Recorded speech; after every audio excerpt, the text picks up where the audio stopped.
And you're listening to Greek Speak on WSYC 88.7 FM from Shippensburg University in Shippensburg, Pennsylvania. The weather outside, it's 56 degrees and cloudy with a high of 61, and tonight's low will be 32 degrees, a 90% chance of rain this evening. Hi, everyone. I'm Luke Rainey, as always, joined by Andrew Mercier. And this week, we have two special guests from the Pi Lambda Phi fraternity here at Shippensburg University. That would be Garrett DiFrancesco as well as Vincent Lindelow.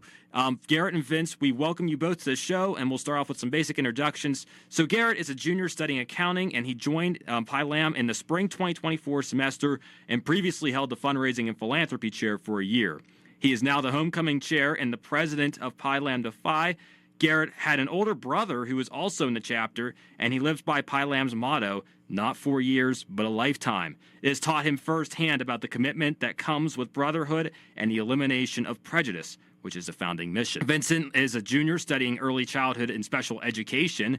He joined in the spring 2024 semester and was previously the scribe and the IFC delegate. He holds vice president in risk management. Vince credits Pi Lam as being one of the best parts of his college experience. He wants his chapter to stay connected, professional, and to keep the energy high. Both of you, welcome to the show. We're so glad to have you. And I guess we'll start with you here, Vince. You know, considering you are the president, just want to kind of lead off with you. I always ask this question to begin the show. No. Garrett's the president. Oh, I'm so sorry, Garrett. I flipped the introductions a little bit, I think, on that. Okay, so Garrett, you are the president. That's my mistake there. Why did you join Pi Lam in the first place? Well, I joined Pi Lam because I would come up, visit a couple of the Pi Lambda Phi events because Griff would invite me up. I was still trying to figure out where I wanted to go through college, what I wanted to do. Came up, all the guys were so nice to me. It was insanely, it was a big culture shock from my high school to what could be my next college. And then once I came here, decided I wanted to be here, wanted to do accounting. I was just like, why not Rush? I mean, Griff did it. Mm-hmm. So I see how it changed him as a man, and I wanted to do that, go through that process with him. How did it differ from your expectations? You said it was a real culture shock going from high school. How did that differ? Like high school, everyone's like, so like, oh, you're talking to this person, you're talking to this person. Like you hug a girl and then they're like, oh, are you dating? And then when I come to college, I like all of Griff's friends that were girls, they gave me hugs that were in sororities. So it was just like really welcoming. I haven't really felt like that before walking into a new place with strangers I just met. So I kind of want to ask a question about, you were talking about, like, you were going through this process of, like, you were coming up to visit your older brother, and you were, like, really deciding on where you wanted to go to college. That's something that we really like to talk about on the show is, like, that, that college decision.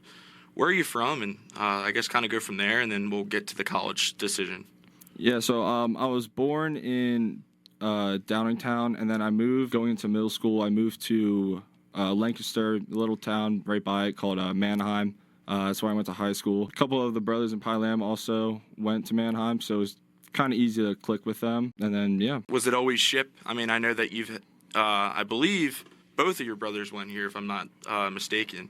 So, I mean, was it kind of a given that you were going to go to Shippensburg at that point? Well, I don't like following people's footsteps, but I originally wanted to go to LVC, Lancaster Valley College, because it was so close. And then I wanted to go to Westchester, and then I came up, visited a bunch, and then decided Ship was it. Great slogan, that's for sure. And Vince, we're going to ask you the same question. I want to hear it. Why did you join Pi Lam? I first started coming out freshman year with some of the guys, and when I first got here I didn't really know anybody, was still trying to find my place, and I met some of the guys like Garrett and Devin, another brother in our chapter, and they kind of told me about this whole Greek life thing I didn't really know, and came out to some of the events and I really enjoyed it. The brotherhood was really nice, very welcoming, and they kind of just accepted me for who I am, and ever since then, it's been all uphill from there. You talked about not really knowing Greek life, so to speak, at the time. Were you familiar with it as a concept, or just you weren't really necessarily aware of, oh, this is a thing here at Shippensburg, and this is a thing that I can do? I knew about it as as a whole, the concept of it. I've heard about it before. I didn't really know what really went into it, what it took to take, or what opportunities it could have, but from here on out, it's been very good and very beneficial to me. And you guys both, so you joined at the same time. You guys became new members in the spring 2024 semester. What was your experience like rushing? I guess Garrett, we'll start with you. Yeah, I mean, it taught me a lot about how I should carry myself as an individual and how I should present myself to people who may not know me, people who should know me. And yeah, it just changed my outlook, making me better. Like I would hate to say I would barely help my mom around the house, and now I'm doing everything I can to help her. That's a humbling thing to say. I mean, that really is that's a good observation actually, and I appreciate you sharing that. I mean, because that is just now a brief segue on that. I think there's so much that benefit of Greek life. It's also about how you treat the people around you. So that's really good to hear that type of week. You learn it within the first few days just by being around people who, they do the right things out of a sense of being genuine. And then same question for you, Vince. What was your rush experience like? I mean, it was great. A lot of the brothers really helped me kind of help with my time management skills and my planning in advance and planning for stuff in the future and kind of getting your work done early so you can kind of focus on other stuff or just stuff like that, and really help sharpen my skills and my talents and really make me the person I am today. Especially as freshmen, that makes a big difference. Yeah, I mean, I completely agree there, and I can share from the same. I have the same experience there. It's kind of funny that Garrett just said that because I was pretty much the same exact way. It was like, no, Mom, I'm busy. When in reality, I was just laying in bed. I was just lazy and didn't want to do it. But one thing that I've done and I've really developed into is when I was at home, I was very lazy. I didn't really keep too much of a clean room. Whereas I came to college, and then obviously I went through my new member process, and now I'm really strict about what my room looks like. I straighten it up every single day.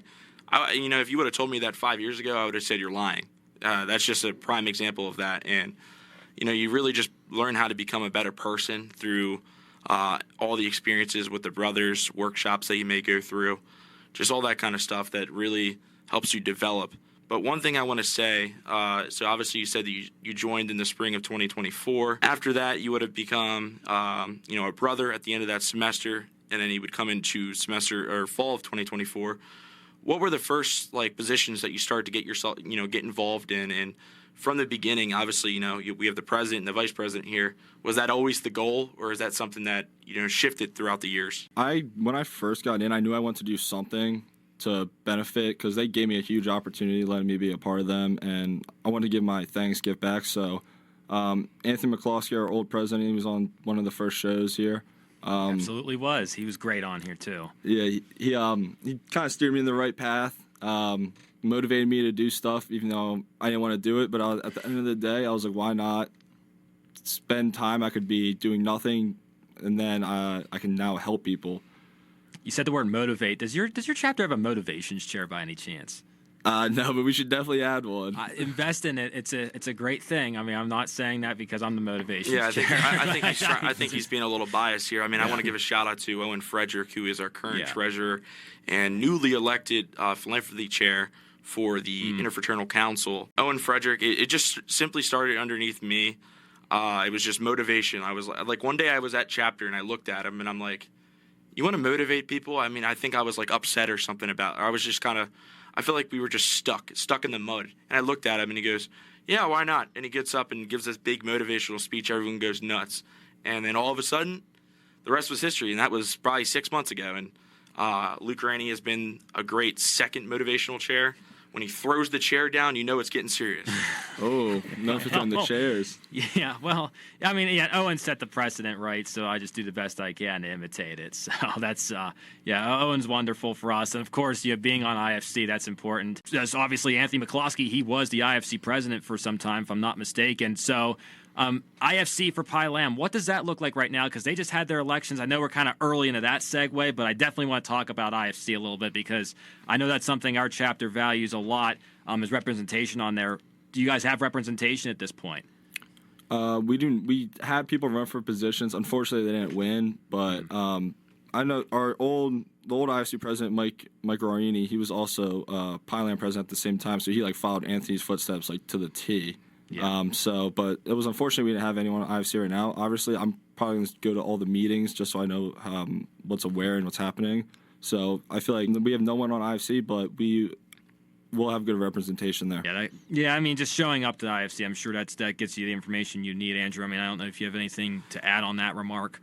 Yeah, I mean, I just want to shout out Pi Lam just in general. I mean, but obviously, we had the new board. It was unfortunate that none of your guys won, but I want to shout out the attendance that you guys had there.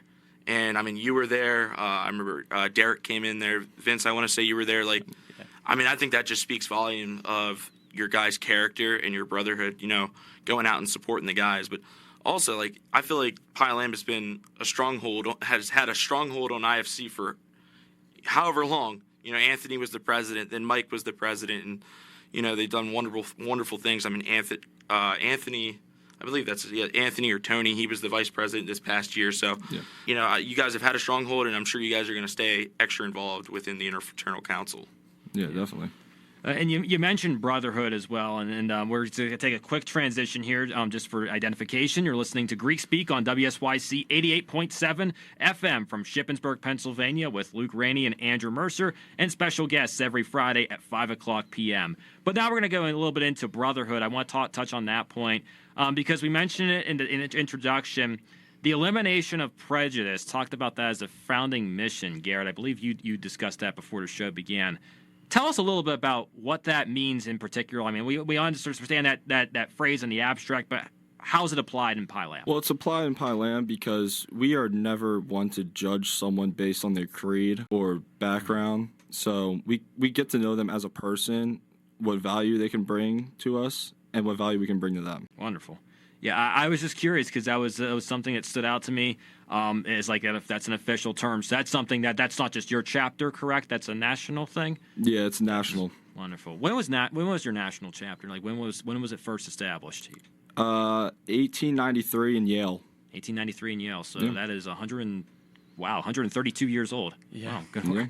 Yeah. So You got Wikipedia over there. not a little humble brag for sure. Tying this all in, going on, what you guys are here for, your primary purpose, of course, is your education. Garrett, you're studying accounting. Vince, you're studying early childhood ed. We've had a lot of early childhood ed majors come through the studio. I can think of Mike Luzzi, of course. I talked with him last year in November. He had a great conversation, a lot of good insights about that department. Just starting with you, Garrett, how did you get your passion for accounting? Going back to high school, I didn't know what I wanted to do. I wanted to do welding. And I took an accounting course. Loved my teacher. It was his last year. He was about to retire. He's a little old, but got him on his last year. I took accounting 1 with him. I know a lot of high schools don't offer accounting courses, so I was lucky to have that. And then I took accounting 2 right after, which normally no one does that, but I liked it so much. And then ever since then, it's been barbecue chicken. Barbecue chicken. That's definitely a good line there. Yeah, I haven't heard that one on the show. If you don't mind, I'm borrowing that one in the future. Yeah, so on the accounting subject then, accounting 1, of course, I took that as well in high school. I didn't study it, but, debits on the left, credits on the right. Exactly. That cadence. So were you involved in FBLA or anything like that in high school? Because I know that's a popular thing for accounting majors to do. But if not, how have you pursued this passion into college? Yeah, we didn't really have much accounting, I guess, help in high school. And then once coming here, there was so much to do. I took my first accounting course, 200. I know a lot of people struggle with that. Luckily, I didn't because it was kind of like a reiteration of accounting 1 and 2. And then I just recently got an internship in the spring through RKL at Chambersburg. So, yeah, congratulations. That's a popular internship, is it not? I believe, that's a really reputable place to work at. So congratulations on that. Thank you. I appreciate it. Yeah, and that's really good to hear you get that internship. The internships are very important in the college experience, I can assure you that. Switching gears to a totally different field, but one that definitely matters and is very important. Vince, early childhood and special education, how did that come about?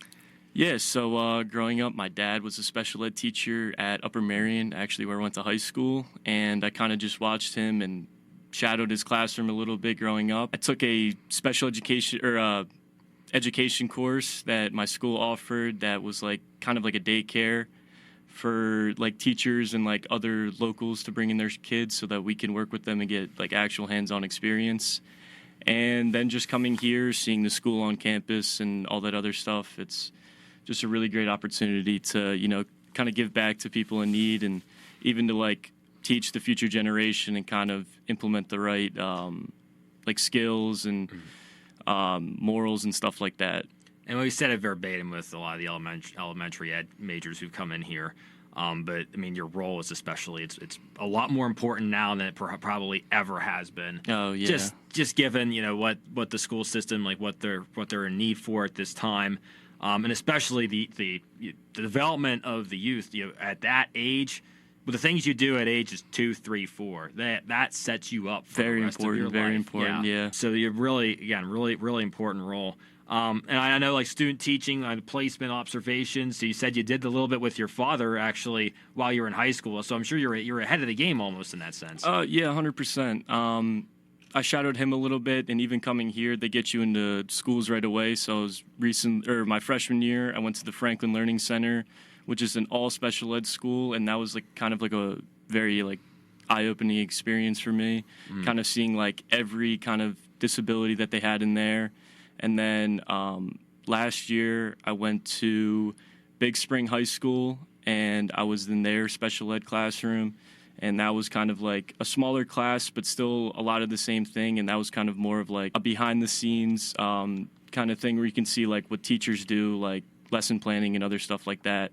And my placement this semester was at Guilford Hills Elementary School in a second grade classroom, which was regular ed, and that was kind of, a different experience, kind of taken off the special ed, but still a different experience. So my main question for you, Vince, is, and I feel like this could be a dumb question, and anyone can answer this, is, are you technically a double major? It's technically a double major. They don't market it as a double major, but you're getting 2 certifications for 1 degree, kind of. So I'll be certified in both fields, but it's marketed as 1 degree.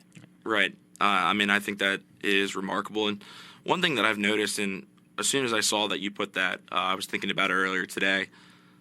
PyLam, your chapter, actually has a few people in the education field. I believe Mike Shank. Yes. I want to say Ethan is in there. Is there anyone else? I don't believe so. But I think that's absolutely incredible because it really shows that. It seems like your chapter is very widespread in terms of their course of study. Obviously with Garrett with accounting, but I think it's really, really, really important. And as Luke said, this is the most needed field probably ever at this current point. But not to degrade what you said. I think it was fantastic, but I did want to ask Garrett a quick question about RKL. Yeah. So, and I do want to come back to you, Vince, but I was just thinking about it, and I want to get it off before I forget about it. So you received it for the spring of 2026 semester. Is this something that you're going to be able to take for credits here at the university? And, is it going to be almost like a part-time job that you're doing while you're in school? Yeah, so I just scheduled my classes on, I believe, last Friday. I'm getting 6 credits through the internship. Wonderful. Yeah, I'm very excited about that. And then Tuesdays, Thursdays, I got all my classes. I got 3 classes that day. And then Monday, Wednesday, Friday, I have no class, but those days are going to be used for work. So I'm going to be working 24 hours a week next semester through the internship. That's rigorous, and that's going to be a lot. But I know we've had, I believe, Tyler Bell, one of our brothers, he did it last year as well. And there's other people in the Greek community I know who have done it. So that's really good, and we wish you the best of luck on that for sure. 100%. All I can say is, I guess, Brotherhood dinners at PyLam are on Garrett because he's going to be the one making the money here. But So with both of your fields, so this is an interesting question I always like to ask. The tie-in to Greek life, is it 100% or is it 0? I'm sure the scale is different for both of you. Garrett, I think, the accounting side, we talked a little bit, the finance and the fundraising and philanthropy, that aspect of it. Vince, I'm sure it sometimes feels like when you're in a brotherhood and you're on a college campus, you are dealing with people who are probably less mature than elementary age children at times. Sometimes. I guess starting with you, Garrett, how do you translate your academic studies to what your experience has been in Greek life? Yeah, so I learned a lot how to track money efficiently, and that was my first role was finance. I was on the last e-board. I did finance, and I revamped our whole spreadsheet, made things easier to read. Started doing weekly reports on where money goes, making sure all the brothers who paid dues know what's getting accounted for and where their hard-earned money is going. Transparency is important. That is extremely important. That's something our treasurer, Owen, Yeah. we talked about Owen earlier in the show. He valued that exceptionally too. So you think, Andrew, you had something to say there? Yeah, so it kind of goes back with RKL. So, like, would you say that, like, the skills that you've learned within, the fraternity have helped prepare you for this, internship, helped you give you the confidence to apply for such an internship? I guess, if that makes any sense. Yeah, so being in finance, you have to put your foot down and know, like, to make the right calls and not be scared to go out of your comfort zone with certain stuff. So going into RKL, it's going to be a new atmosphere. I haven't had a business job, so it's going to be my first one. And I'm excited to get my boots on the ground and learn. I learn best from taking action, not just reading, so... Yeah, learn by doing for sure, and it looks a lot. And you mentioned it, with handling the funds and the cash flows within Pi Lam. It certainly looks a lot different than the classroom application of that is. I can understand that for sure. Vince, for your turn, I imagine perhaps some of it's a softer skills that the application comes in for elementary ed and how you handle your positions in Greek life. Yeah, it's not just like the positions that you get and all that, but it's like how you treat people and how you talk to people, and it's like not what you say, it's how you say it, and it's almost like controlling a classroom in that sense, to where like you kind of have to watch out for everything and listen to people when they're upset and other stuff like that. Yeah, and it's interacting with people who are very complex, especially at this age.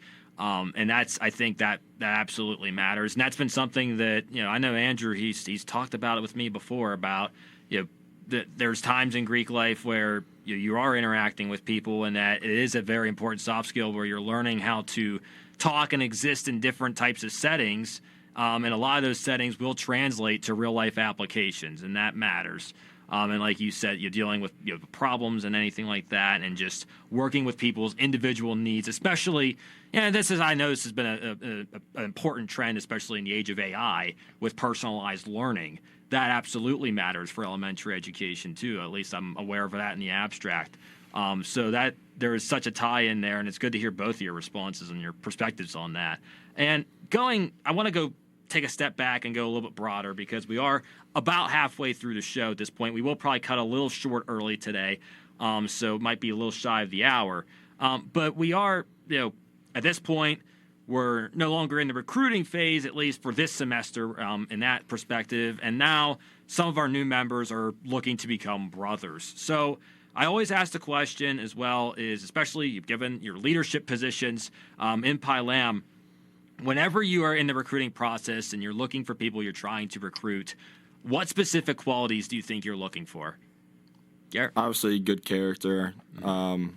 We have a good sense of who we want to be a part of us, and if we feel like you're not going to benefit us as a whole, then we might take a little bit more time on you, see how you come next semester. But just overall looking at the overall quality of the guy, making sure they have good stature.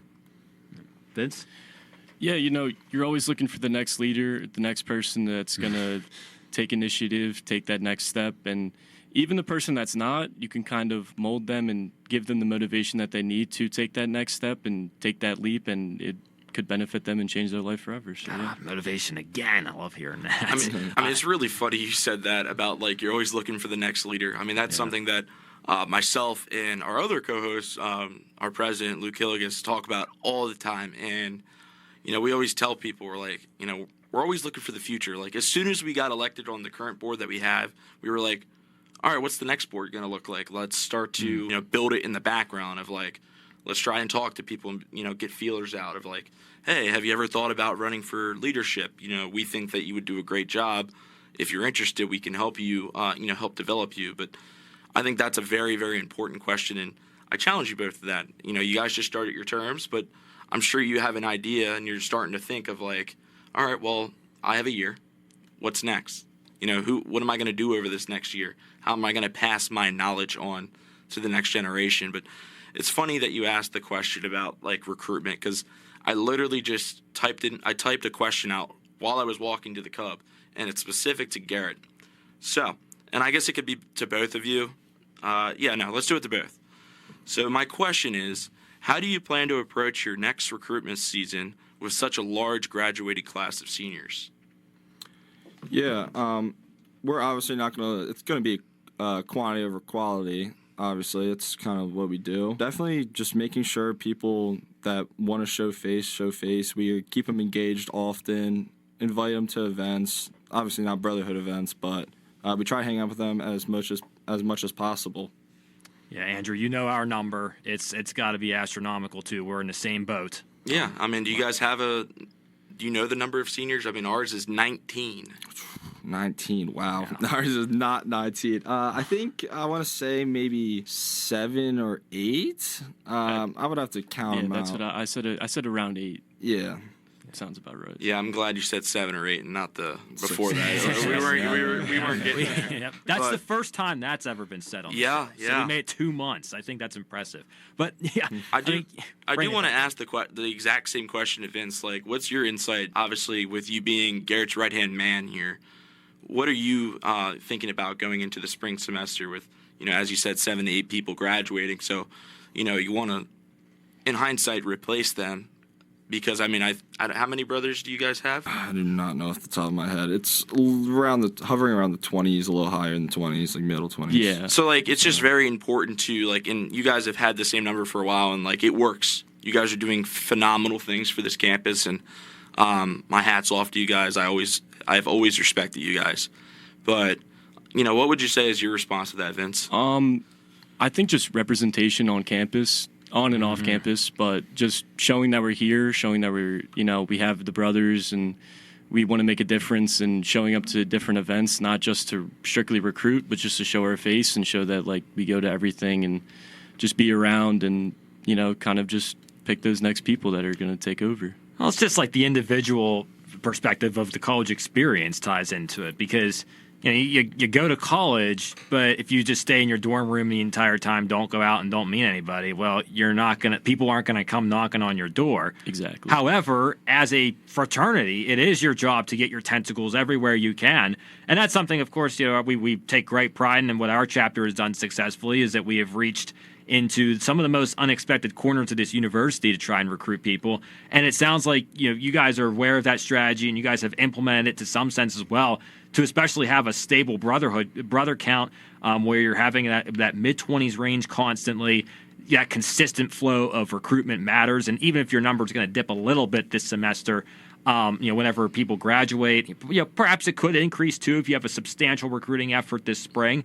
But it's going to eventually correct itself as long as you guys continue to sustain your operations and stay representing everywhere you want. But like I said, no one's going to find Kappa Sigma, no one's going to find Pi Lam if they just stay in their houses and stay in their little corners and don't go anywhere. I mean, I think that's a very interesting spiel, and I really like that answer. But there was something that I meant to talk to Vince about earlier when we were talking about his his career in early childhood education, and it was what I said. I said I was going to come back, and I think we went into a good conversation. But this is the conversation I think is really good here. So I see that you served as scribe on the last exec board, if I'm correct. Yes. I think that position is one of the most underappreciated positions in all exec boards. I mean, Garrett just laughed over here. I'm not going to lie. It was the same thing with ours. It was always the scribe was the least important one of the 5 for us. It was the other 4 were much more important. But,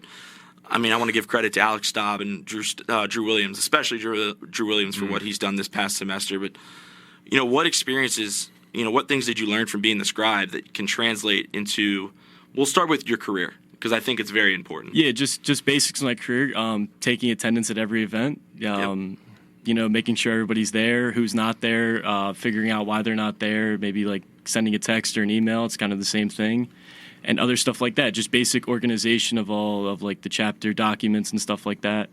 And just keeping yourself organized. And it also helps on the social media side, keeping like texts or like Instagram captions professional and clear, and so like everybody understands what's going on. And others, yeah. Hey, So you I'm run sure the Rainey got all excited over there. So you run the Instagram as a scribe, then? It's not a designated public relations. Okay, that's interesting. Do you know if Pi Lam, I'm sure they do, but are there brand guidelines that they have for like how to run the social media? Like, I know, like, obviously, you can't post inappropriate content, but like for us, it goes down to where the commas go. Really? I don't think we have any guidelines like that specifically, but just kind of goes off your discretion. But just always keeping things professional and making sure things are easy to read and, you know, showing support to where support's needed. I'm not gonna lie, Rainey, I didn't know that, and I was the PR chair for 6 months, and I didn't know that, so that's why I was just kind of making a face over here. I'm like, whoa, maybe I didn't follow that. Do you know like how we figured that out? No. So it was that training that they do every year for like communications people. So it was me, Drew, and Bryce Walliver. We sat in it, and they just start going through, and I'm like, I got to write all this down because they're going through what terms should capitalize, what terms should not. They say if you have three different, if you have a set of three, that you have the Oxford comma, that second comma that goes in. It was everything that they had covered within that, fonts to what colors should be included within Kappa Sigma brands, the logos, all the rest. And that's what an organization should have, a substantial brand kit. We really not known what exactly that looked like until that training. I knew there was one out there, but just all the information we just got in that moment. But now here's an interesting question, because there's been a number of fraternities who have these, and there's still some that don't. And I know for a fact Pi Lam has produced hype videos for Rush Week. Am I correct on that? Yes, I am. Correct. Yeah. Correct. So when did that start, and what was the feel of that? Honestly, I have no idea where it started. It probably started with Griffin. That's something he definitely likes to do. But honestly, we just throw stuff in there. I think people like to see what we do on campus, kind of how we move. Yeah, that was something we started. It was your idea, Andrew. Fall 24, I remember, because that was the first time we ever made a video, and that's an intense undertaking. It's one that I didn't take on this semester. I was happy that Tice Black and Rowan Smith did it for us this time around. But my goodness, that is a Herculean effort, because you got to get the clips, you got to get the shots, you got to get everybody to buy into it. Then someone's got to edit the whole production together too. It is a monster to do. It's just it's a hard process, because with these the big time schools. I mean, I'm going to be completely honest. They have professional photographers. Yeah. They're paying people to do these videos, and I'm going to let the cat out of the bag here a little bit. So I may have come up with the idea, but I want to credit Pi Lam, because I would always get hyped when I would see the Pi Lam video. I was like, I would always watch it. I would watch it multiple times. I'm like, oh, what'd they put in there this year? Let's watch. Yeah. So you guys have done a wonderful job, and really, you gave me the motivation to really think, okay, if they can do it, we can do it. Because, as I said, a lot of people were like, well, if you don't have a professional, you can't do it. So, and that's the third time we said motivation on this show. So we're keeping count. I gotta tell you, when you sent the first sample you sent me, it was another chapter of Kappa Sigma, University of South Florida.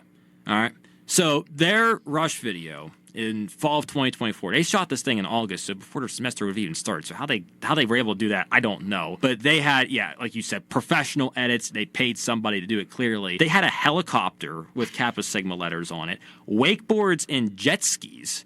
And it was South Florida, so you got that Miami sky, the humid haze, and the palm trees, and the ocean, all in the video. Well, not Miami. I don't know if it was in Miami or not, but it was in South Florida, so you get the idea.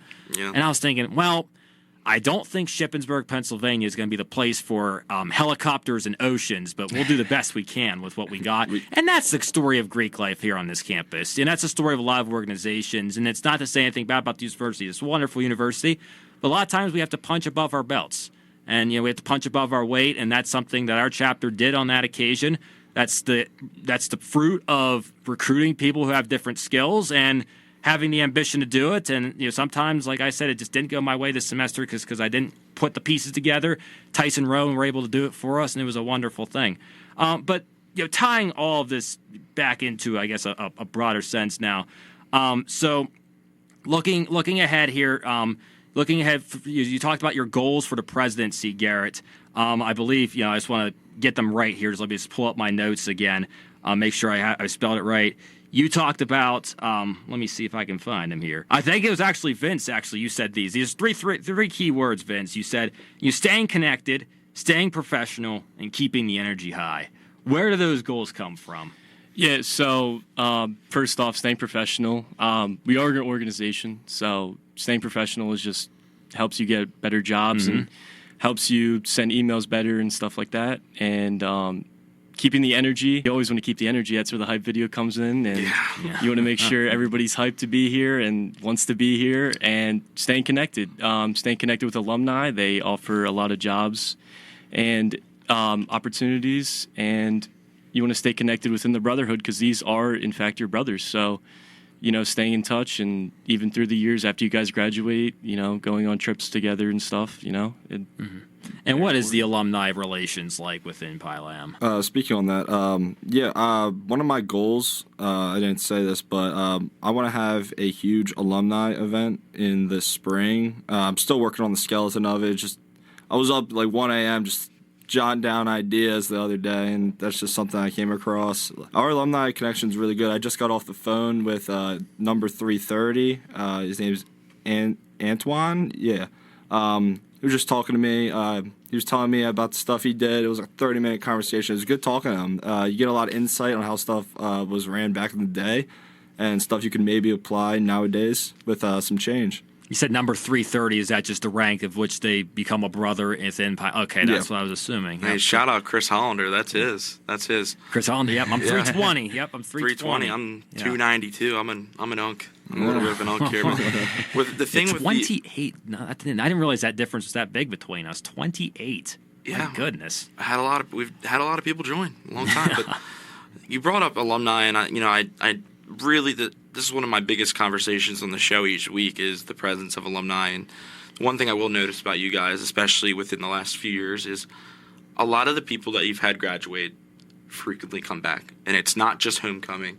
It's just numerous events I could see him. Like I've seen Anthony around. I've seen Griffin around several times. Yeah. He's just always there, but he's, always a nice professional, nice greeting. I always make sure I say hello. Even if I'm literally in the rush to go somewhere, there's two guys I'll stop and say hello because, those were two of the first people that really introduced me to Shippensburg. So I'm going to just give them a little shout out there. But with the alumni presence, do you guys have a Founders Day celebration? Yeah, we do. It's every year, March 23rd. That's when I plan on doing the event this year. It's on a Saturday, so it should work out for a lot of our alumni to come back for it.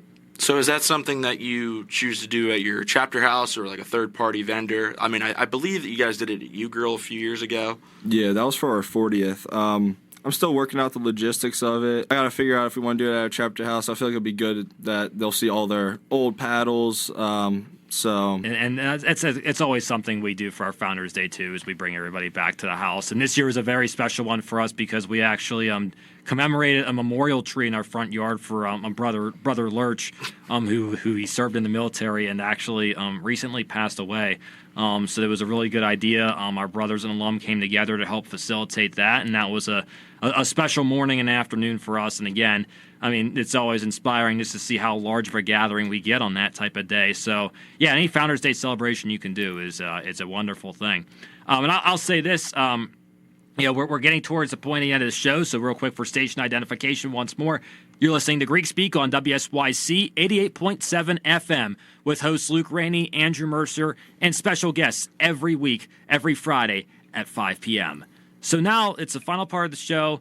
And I think one more thought here from Andrew. Yeah, I have one more question. Okay. It's another one that I jotted down when I was walking here, but it's something that I was actually at a job shadow day at Alta Distribution 2 weeks ago at this point, and the word culture got brought up so many times.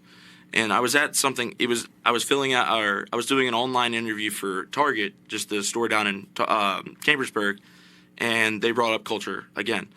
So my question is, how would you describe the culture within your organization today? And I kind of want answers from both of you because obviously you have different experiences. Yours is going to be a little different because, you came in, you were visiting a lot, your brother was in, so you had that experience. And then Vince, obviously, you were a lot of uncertainty about Greek life, but how would you guys describe the culture within Pi Lam? Yeah, culture definitely changes. It's just how it goes with time. I'd like to think that we're kind of staying the same as of now. Obviously, we got to change some things around. Not that nothing's bad right now, but just adapting to these times, making the extra effort, wanting people to go out and do more. Yeah, speaking on that too, I think we have a very welcoming culture here. especially with our reach on campus. You know, we try to go to every events, no matter the organization, and just accepting people for who they are and, you know, wanting them to be them best selves. Yeah, shout out you guys for your 5K. That was a good idea. Yeah. Oh, Drew Williams. Oh, good. my goodness. And a shout out to Phi Sig, the sorority. They are doing basically the same event that we were able to pull off. They're benefiting James Bird Elementary tomorrow at 9 a.m. So really looking forward to that. I'll be taking pictures there. So, yeah, the 5K was one of the, in my opinion, in the year and a half of being a part of this chapter, It was probably my favorite moment. Rainey, I thought you were taking a break from pictures. You were all mad the other day, saying, "Oh, I'm done with pictures for a little bit." I think you were getting a little overwhelmed. Oh, well. But I mean, it's for a good cause. Yeah. It's for a good cause with them, number one. But I said that because you take the camera at intramurals and you get 400 photos back within for a 30-minute game, and you have to sort through those. That's kind of the part where it gets a little tedious at times. But I do love taking pictures. I really do, and I'm happy to help them tomorrow morning. So yeah, and you're going to do a wonderful job. But you guys were huge supporters of our 5K, and I really appreciate that. Carter Freed ran probably the fastest 5K I've ever seen. I wasn't ready for him. He threw up on the side. He threw up, and then all of a sudden he's back up and he's ready to go. I'm like, oh well. Yeah. He was fantastic because I'll tell you, I was down underneath by the station trailhead with at the pavilion with everybody else just talking, having conversation. I'm thinking it's going to be another 15 minutes before the first guy gets up here. I don't have to worry about photos. Next thing I know, everybody's yelling. I'm like, what's going on up there? I go up and there he is finishing the race. Yeah, there's no way. I thought he cheated the course in just a mile or something. No. That was outstanding. That was really good. But putting it all together though at the end of the show. So I didn't brief you on this before we started, but for both of you, the challenge is this. So we've asked a bunch of questions to you guys today. What questions do you have for me and Andrew? What are some steps that you guys take in your own personal lives that help you develop your own career and your own goals? Internships for me. I can say that I've interned at a lot of places. So double major in political science and public relations. So doing the double major is that takes a lot, of course, and two different skill sets that oftentimes are interwoven. Sometimes they're not. I've interned in a lot of different places. I'm currently interning at the Pennsylvania Treasury in their press office. It's been a great experience. Oh, wow. But congratulations. Thank you. I was in D.C. this summer for a congressional internship. So really, I've done a lot of those. So those are the personal skills that I've been able to take in. But I'd say is not to diminish the things that go on in Greek life, but a lot of times when you get those professional experiences, it does teach you that in the long run, the small stuff is okay. That matters. That is a great way to try and cope with stresses and pressures that you deal with on the day-to-day here on campus, and that's an example of that. But that's the personal stuff. That's what I do. I mean, student involvement, things I do on campus, of course, matter too, but I'd say the big stuff is the internships. Yeah, I mean, Luke Rainey's probably had about 20 internships. Vince, that's a great question, and my answer to that is, and honestly, I think it's changed over the last year. And, I think it's just come from my experiences in life is slowing down, understanding that, taking life day by day, but also being organized. Taking life day by day doesn't mean, so that thing's tomorrow, but I don't care about it because it's not today. That's not what that means. What it means is put your focus in the now, but also you have to understand that you got to be organized, become more of a planner. I have a to-do, I think it's Microsoft To-Do. I have a physical calendar, and then I use my Apple Calendar and Google Calendar. And I also use Time Tree. So those are all things that I use at all times. They're color-coded, but just understanding that it's okay to make mistakes. I'll be the first to say, in my I'm serving in my second term. My first term, I made plenty of mistakes. And my guys were right there to call me out for it. And at the time, I was upset. Because I'm like, why would they say that? Why would they do that? And, I look at it today and I'm like, thank you for doing it. Because if you didn't speak up, how was I ever going to know that I was making any mistakes? So just understanding that it's okay. Life's going to be okay, but, waking up every day with the mindset of let's do better today. Let's make this the best possible day. And just, working your tail off and, putting 110% effort into everything you do. And I guess the last question, the last point here is, do you guys have any more questions to us? None that I can think of right now. Yeah, no worries. And that was a great question, Vince. You asked a really good one, and that's something we haven't heard before on the show. So really good job on that. I mean, I was completely expecting one of you to go, why did you join Kappa Sigma? I've heard that one a lot. It's always a good question. It's always a good thing to answer, but that is something we do hear a lot. So that was a unique one, and we appreciate hearing it. And but unfortunately, we are out of time by looks of it on this episode. So we thank all of you for listening, as always, and thank you to Vince and Garrett here from our Pi Lambda Phi friends on Shippensburg University's campus for joining us for this week's episode. Next week will be a very special episode. It's the first time we've ever done this. We are talking with representatives from the Phi Sigma Pi chapter here on campus. That is an honors fraternity. It'll be Anna Weaver and Matthew Hoover coming on. So make sure to be tuned for that. Stay tuned for that. But for now, I've been Luke Rainey, joined alongside, as always, Andrew Mercier. This was Greek Speak. Thank you to all of you for listening. Until next week, have a good one.